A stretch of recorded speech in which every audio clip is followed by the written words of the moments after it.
अस्सलाम वालेकुम, welcome back to another lecture of UI UX master class. और इस लेक्चर में हम देखेंगे हमारा अगला framework which is user centre design, UCD short form, इसे हम यूसीडी कहते हैं। अभी तक हमने जो फ्रेमवर्क पढ़ा है सबसे पहले वो था डिज़ाइन थिंकिंग। अब हमारा दूसरा फ्रेमवर्क है जिसकी हम बात करेंगे। अब डिज़ाइन थिंकिंग में हमारे पास 5 स्टेप्स थे: एम्पथाइज, डिफ़ाइन, आइडिएट, प्रोटोटाइप और टेस्टिंग। ये 5 स्टेप्स थे। अब यूज़र सेंटर डिज़ाइन जो है ना, उसका मकसद क्या है, वो बेसिकली यूज़र के इर्द गिर्द ही रिवॉल्व करता है। वो वाला फ्रेमवर्क भी काम करता है, but this framework is kind of a bit different.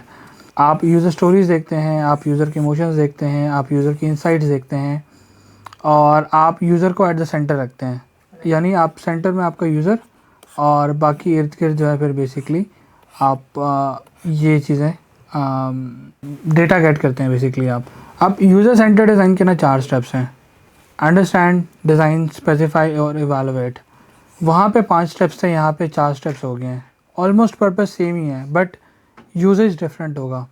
User centre design का जो फ्रेमवर्क है वो ज़्यादातर यूजेबिलिटी और फंक्शनलिटी के लिए यूज़ होता है। ठीक है। अंडरस्टैंड का मतलब ये है कि आपका जो यूज़र है वो किस तरह से एक्सपीरियंस कर रहा है सेम प्रोडक्ट को, या उसके सिमिलर प्रोडक्ट्स अगर उसने यूज़ किए हैं तो उसका एक्सपीरियंस उनके ऊपर कैसा है।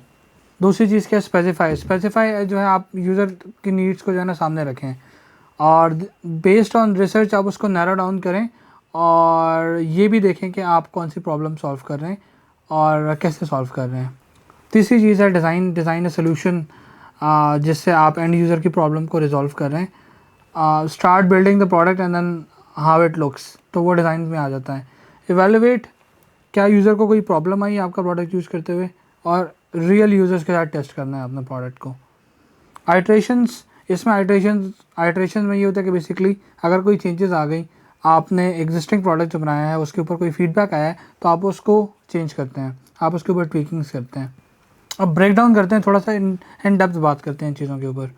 अंडरस्टैंड में क्या है, अंडरस्टैंड में आप क्या क्या करेंगे। अंडरस्टैंड में आप यूज़र इंटरव्यूज़ कर सकते हैं, आप सर्वेस कर सकते हैं, आप कंटेक्चुअल इंक्वायरी कर सकते हैं, आप जर्नी मैपिंग की तरफ जा सकते हैं, आप बेंचमार्किंग कर सकते हैं, उसके अलावा आप ह्यूरिस्टिक्स कर सकते हैं, इंफॉर्मेशन आर्किटेक्चर बना सकते हैं, WCAG के जो स्टैंडर्ड गाइडलाइंस हैं उनको फॉलो कर सकते हैं और एग्जिस्टिंग डेटा को भी यूज़ कर सकते हैं। अब इन सब के ऊपर हमने डिटेल में बात की है कि यूज़र इंटरव्यूज़ क्या होते हैं, सर्विस क्या होते हैं। Contextual inquiry is observing your user in a natural environment and understanding के किस तरह से वो प्रोडक्ट के साथ इंटरेक्ट कर रहे हैं।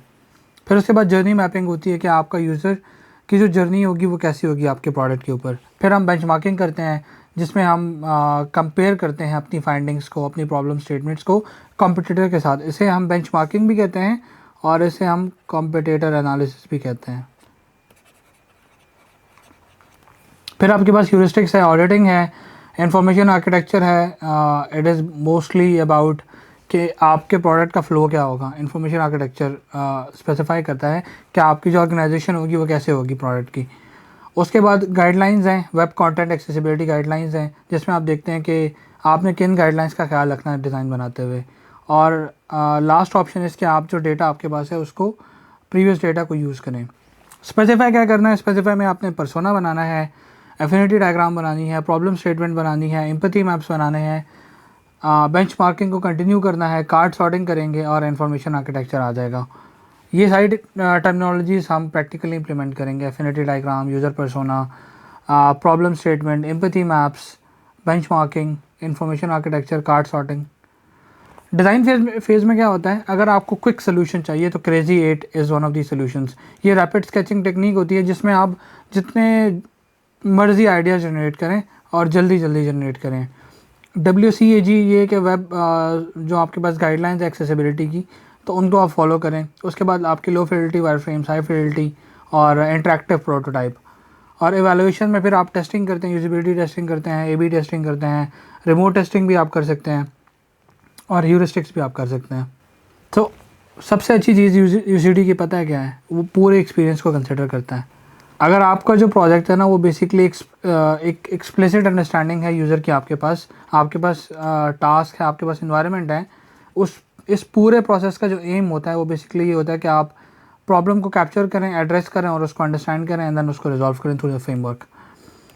और लास्ट मैं ये कहूँगा कि अगर आप UCD फ्रेमवर्क को यूज़ करते हुए फॉलो करते हैं तो it always page of, because आपका प्रोडक्ट जो है वो यूज़र के इर्द गिर्द ही घूम रहा होता है, and that's how you build a successful product.